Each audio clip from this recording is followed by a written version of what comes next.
You found a place to belong here in the Circle of Friends.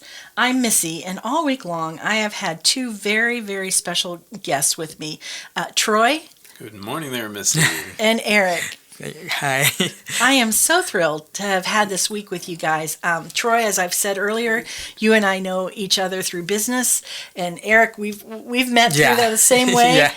Some shows and business shows we've gone to, trade shows, and it was on one of these trips that Troy, you and I started talking and said, "Hey, this should be on the radio." And I am more than thrilled to have been able to tell. Both of your stories. Yeah. Eric, you as a young boy in India and the things that you faced in a remote village coming from really a tribe of headhunters that had been converted to Christianity through Walking Roberts the Welshman, who was a missionary who risked his life. that part of it is exciting. Yeah, it is.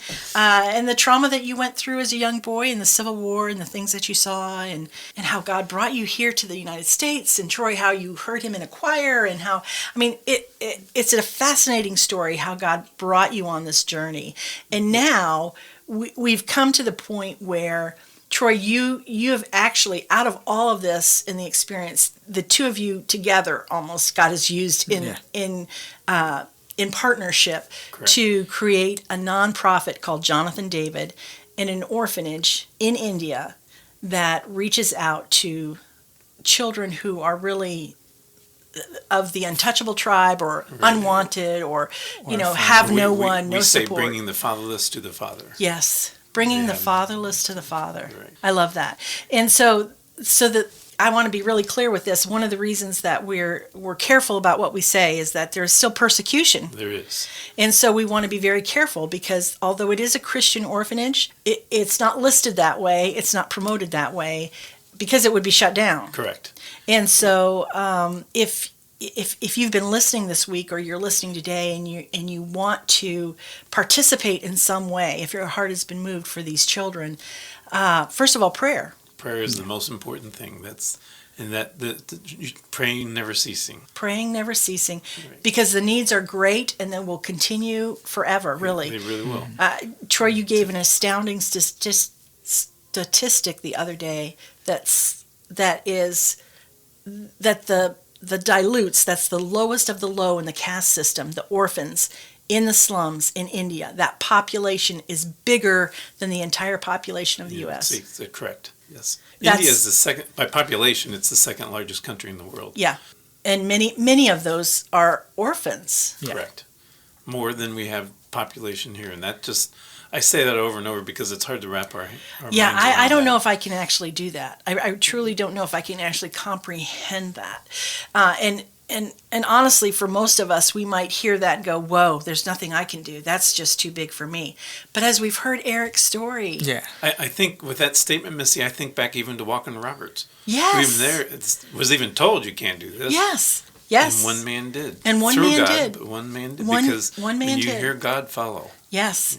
And there are things we can do. And Eric, you so eloquently told your story this week of being here and even here in Holmes County as a young child, and the love that was showered on you despite the communication issues. Yeah. Right. I love the story of when you wanted anything to drink, you had to say orange juice, please. So if you wanted apple juice, hey, you said orange juice, please. You didn't get apple juice. So they thought they were giving you what you wanted. Yeah. So all those kinds of miscommunication going on, despite all that, the love that you felt. Yeah. You carried with you throughout your life. That's the love that saved me.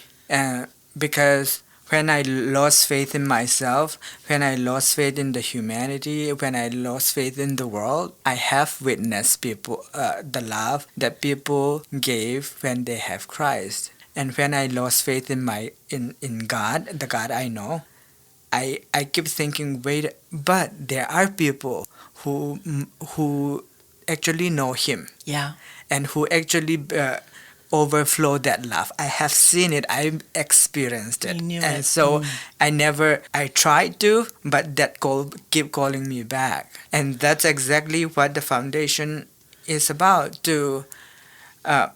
Yes, it is overwhelming, but the thing is, if people had not done Yeah. they would not reach me. Right.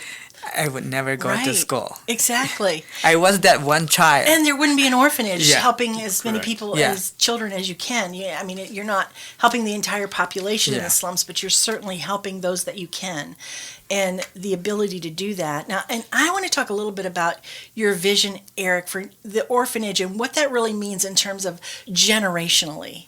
Yeah. Because it's more than just, okay, we're going to help these kids and then what? But Well- there's really kind of a plan and a purpose in place. There is, and Eric can speak on that too. But even because of the culture and the caste system, even things like teaching them to read the Bible, we began to give them responsibilities like, today you'll lead the Bible verses. And at first they're like, well, I'm not allowed to read in front of people because of that Wow. cultural side of the caste side. Wow. But God transcends all that.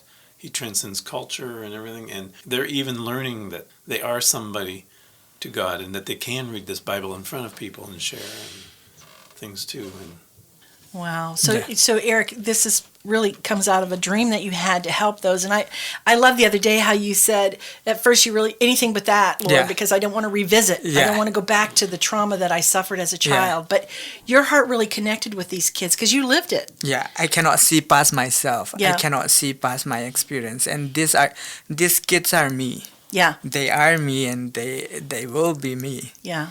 So what was your vision for the orphanage in terms of okay, they're raised in the orphanage and then what happens to them? So my vision is this orphanage is in India. There's so many tribes. There's so many culture. There's so many languages. There's so many religion and gods. We are just touching a tiny bits Yeah. or starting with it, and we have not.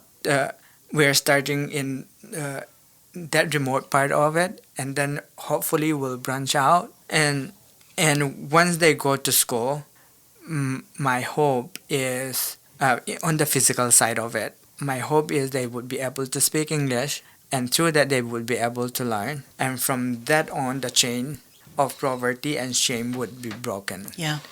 Because once they become independent, they can make their children would be well-to-do off. Okay.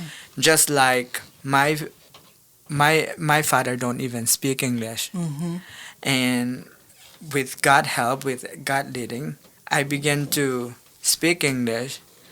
No more physically or world on that as educationally. I surpassed my father, and they would surpass the place they Yes. came from. Yes. And their children would surpass that as well. And so the whole cycle of poverty and shame and godlessness hopefully would be broken. And on the and we recently have children committing themselves to God, and that's my greatest hope. Yeah. Because I know I am limited. Right. I don't know how long I will live for. Right. And we don't know how long this organization will last in this world. We can be shut down every day. But the thing is, my hope is, if they know God, then God will be the one who will lead them. Yes. And that's been my greatest hope. But I could start physically, give them education, give them how to read and write so that they could be able to read John 3:16, and that would save them when they were in college, Yeah. in their room, struggling with religion and God. But that is something out of what we can do. We can give them education and food, but it have to be their personal decision, and it has been my prayer always. And God, we have around 5 or 6 children who have committed themselves personally now, and that has been my greatest Wow. joy, because I know that when the foundation failed them, we cannot provide them everything. We Right. cannot even heal their loneliness inside Yeah. of them. That is beyond our power. Right.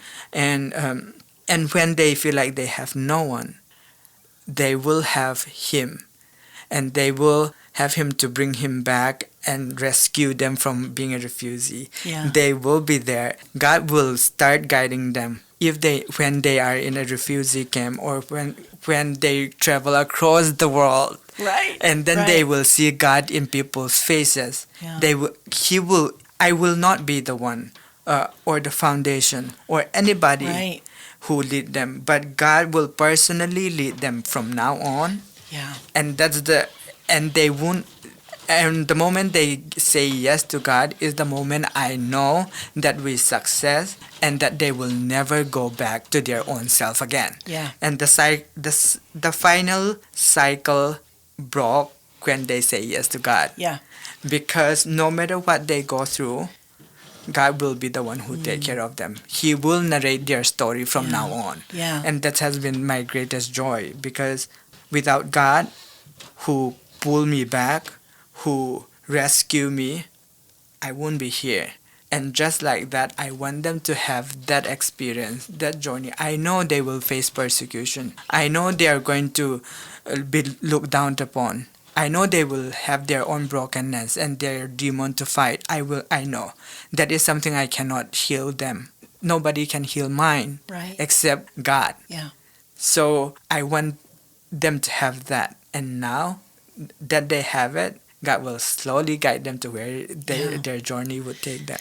Yeah, and those 5 or 6 children will change their world where they're at. Yeah. Because And of that's their the hope for the next generation. Yeah. And even in the orphanage, now you've got young believers who will begin to grow in their faith and impact those around them. So There's nothing in the world, no matter what circumstances, no matter what people say about them, the one thing they can never take away from finally is God with them. boy, that is so true and so Yeah. powerful for each one of us that Yeah. we will. I mean, Jesus told us, in this world you will Yeah. have trouble, trial, tribulations, but be of good cheer, for Yeah. I have overcome the world. Yeah. So he is with us, and no one can take him away from us. Not at all. Yep. Well, it's time for us to take a break, but we'll be back here in the Circle of Friends. Grab your car keys and round up your squad. It's the perfect time of year for a one-tank trip. Nestled among the rolling hills of Ohio's Amish country, Village Gift Barn, Country Gatherings, and The Gardens are must-see sister stores that are right next door to each other. We carry one-of-a-kind finds and pride ourselves on delivering good old-fashioned customer care for a wow experience. Customers often call our stores hidden gems. Stop by and find out why. 3 destination stores, 1 convenient location, Village Gift Barn, Country Gatherings, and The Gardens at 4755 State Route 39 in Berlin, Ohio, in the heart of Ohio's Amish country. Walking with you, talking with you. Your word is alive with your essence.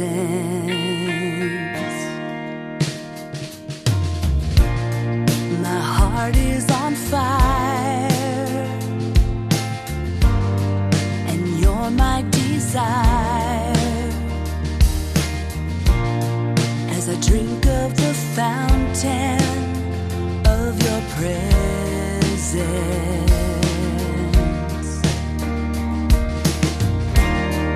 Every beat of my heart cries out to you. My soul will arise and bless your name. With my heart I will worship. With my life I will give you praise. With my mind I will always love you.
We're back here in the Circle of Friends. You're with Missy and my special guests, Troy and Eric. And we have been talking about your story all week, but really... It's been a good week. It's been a good week. It's been a great week. It's been an awesome week. And I'm so thankful to hear this story because of the power of it. And that is God and only God in this story. And in so many ways, he did things that only he could do. Yeah. A young boy from a remote tribe in India knows a gentleman from Holmes County, in the United States. And then they meet and have this long history now of relationship, of so many things, and it's culminated in this ministry called Jonathan David. And the orphanage that is in India, and we're very careful because there is still persecution over there, so there's limited things that we can tell you about, how to get in touch with them. But if you've been moved, get on Facebook, Circle of Friends, and private message there, and we will connect you with Troy. And as you've said, Troy, the most important thing is prayer. Prayer is the most important. Pray without ceasing for the staff, the orphanage, for all the orphans there, for God to move in ways. And pray for these young lives that have just accepted Christ, that they would continue to grow. Just started, and the impact that's there. Continue to pray for Eric, who's finishing his schooling. And Troy, you're continuing to make trips to India, which is awesome. Actually, we're going mid-December. All right. So. That is so cool. Go back. Now, tell me a little bit about next steps for the orphanage. Where are you going next with it? Well, the children are all growing just like all children, so we need to prepare for the next steps, and we're looking at culturally. We've talked about the spiritual side and accepting Christ, but culturally too, what they can do to go on from here. And so education is important. So the next step that we did was earlier this year we bought some land to begin some farming. Okay. It's about 10-minute walk from the orphanage building itself. And so with that, we're going to teach a skill with the farming. With that skill, while they're learning, it will also bring some food in to help be a little more self-sustainable. Absolutely. And also then with the leftover, they can sell that to also be some income for self-sustainability. So continue on, even if we can't help from here. Yeah. And it's, as you said before the break, Eric, that the very real possibility of getting shut down, what happens then. But those who do accept Christ, they have that relationship that cannot be taken away from them. Yeah, that can't be shut down. And their schooling and all those, there's the physical side, but the reality is the spiritual side, which is what will take them on further. Right. Yeah. The seed has now been planted there. And that's... Yeah. And those 5 or 6 children, even if the unthinkable happens and the orphanage would be shut down, they have something that lasts for eternity, and they can impact their world right where they're at. And hopefully that seed is even being planted in the 27. Yes. We have 5 or 6 that have committed, but the others are hearing. The others are hearing. So they may commit later. Absolutely. We're all on our own journey. As Eric has shared so eloquently this week, raised in a Christian home, but it wasn't until you were in college that you really began a personal relationship. Yeah, right. Even though that seed started long before. Yes. And even as I look at the story and your relationship, it was kind of a long time coming. Yeah, you know what I'm saying? You met Eric as a young boy, and then your heart was drawn toward, the choirs and the children that came over, and so then you went to India and you experienced that, and you've gone back a number of times. So it's even in 1999. Yeah. The story started before then, but for me, the choir coming to the church in 1990, who would have thought that when I got done eating my dinner that night and went to the church to listen to the children sing, God started long ago. God has his plans, doesn't he? He does. Yeah. He does. He has his plans and his purpose. And each of us have a part, and I hope that's something that the listeners have taken from this week, that each one of us can do something. We can pray. We can love. Yeah. We can love those around us. And many of us can give. Yeah. There are things that we can do, and nothing we do on behalf of Christ is in vain. Yeah. And with love and prayer, sometimes you don't even see that. You don't see the result of it. Right. But yes. But it's That's there. true. Yeah. Just throughout my life, there are people like the church who sponsor me, gave for me to be able to go to school. Yeah. But the parents and the host family and the people I met in Holmes County and around the world when I came here as a choir member, they showed me love. Yeah. They opened their home. They touched me. Yeah. They embraced me. They hugged me. Yeah. And they showed me the love of God in human form. Wow.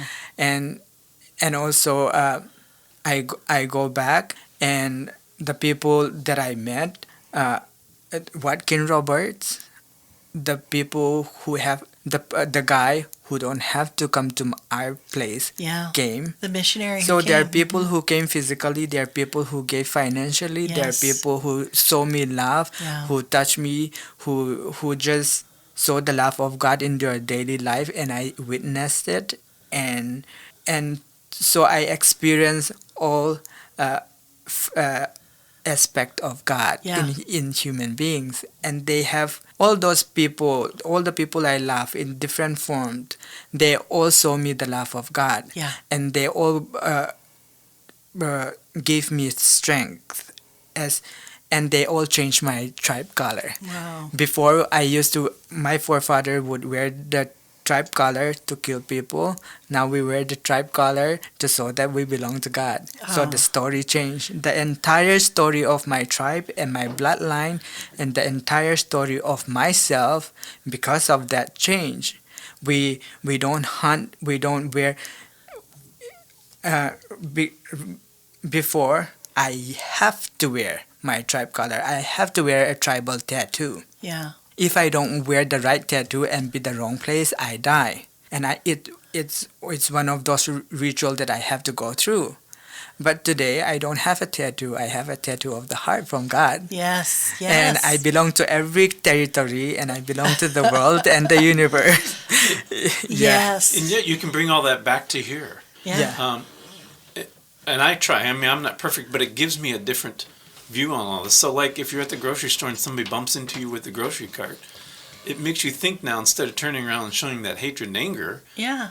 it's like, oh, it's okay. Right. You know, and not that we're perfect at that. I'm not trying to exalt myself. We give God the honor and glory, but it makes you think about things like that. Exactly. To try to show that love. Showing love and grace and mercy to other people, which has been poured out upon us.